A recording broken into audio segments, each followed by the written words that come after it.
Kejari Nganjuk rilis kasus korupsi. Kasus batik dilimpahkan ke Pengadilan Akhir Juli, Lumbung SP3. Memperingati hari ulang tahun Adiaksa ke-50 tahun 2016, Kejaksaan Negeri Nganjuk merilis sejumlah kasus yang sedang ditangani selama semester pertama tahun ini.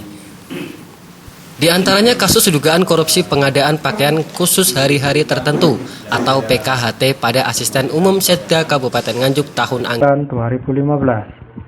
Kejaksaan Negeri Nganjuk telah melakukan tindakan penyelidikan sebanyak satu perkara, yaitu penyelidikan yang berasal dari bidang intelijen Kejaksaan Negeri Nganjuk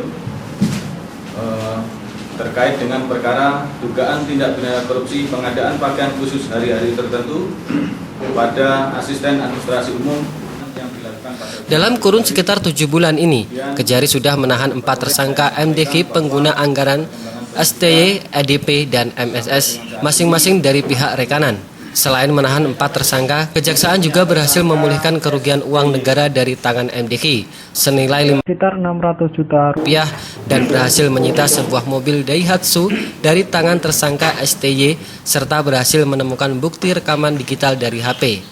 Dengan demikian, hingga batas waktu akhir bulan Juli ini, Kejaksaan segera melimpahkan kasus dugaan korupsi kain batik bagi sekitar 12.000 PNS Kabupaten Nganjuk. Sayangnya Kejaksaan menolak menyebut bakal ada tersangka tambahan meski sempat melayangkan surat panggilan untuk dimintai keterangan kepada orang kuat di Nganjuk. Selanjutnya Kejaksaan juga merilis kasus dugaan korupsi proses tukar guling tanah kas Desa Pelem, Kecamatan Kertosono. Selain menahan 2 tersangka, Kades dan Sekretaris Desa Pelem, Kejaksaan juga berhasil menyelamatkan uang negara senilai 150 juta ke kas negara. Selain merilis sejumlah kasus saat bersamaan, Kejari juga meluncing situs resmi dengan alamat akun www.kejaringanjuk.go.id.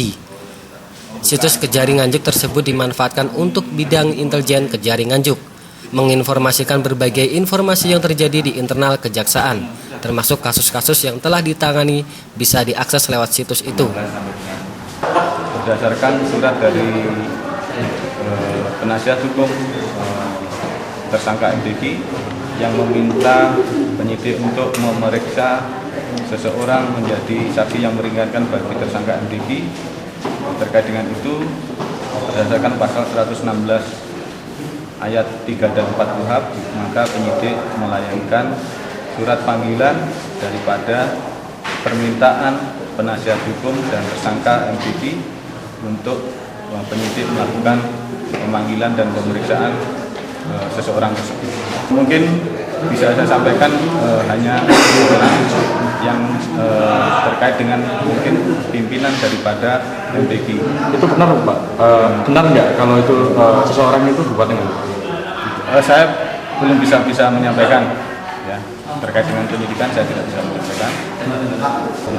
Untuk perkembangan tersangka kita akan menunggu fakta yang ada. Apabila faktanya memang mendukung tidak menutup kemungkinan, kita akan melakukan tidak menutup kemungkinan ada tersangka baru. Yang mengejutkan dalam rilis tersebut, Kejaksaan telah menutup sementara atau meng-SP3-kan kasus dugaan korupsi proyek pengadaan lumbung pangan oleh Kepala Kantor Ketahanan. Selama proses penyidikan tidak menemui adanya perbuatan melawan hukum yang dapat merugikan uang negara, padahal selama penyidikan Kejaksaan getol menyeret tersangka Istanto, mantan Kepala KKP Nganjuk bersama 3 pejabat lain untuk dijadikan tersangka proyek dana alokasi 2013 senilai 1,96 miliar. Baik, untuk saat ini dari Nganjuk, Andri Purwanto, SKTV melaporkan.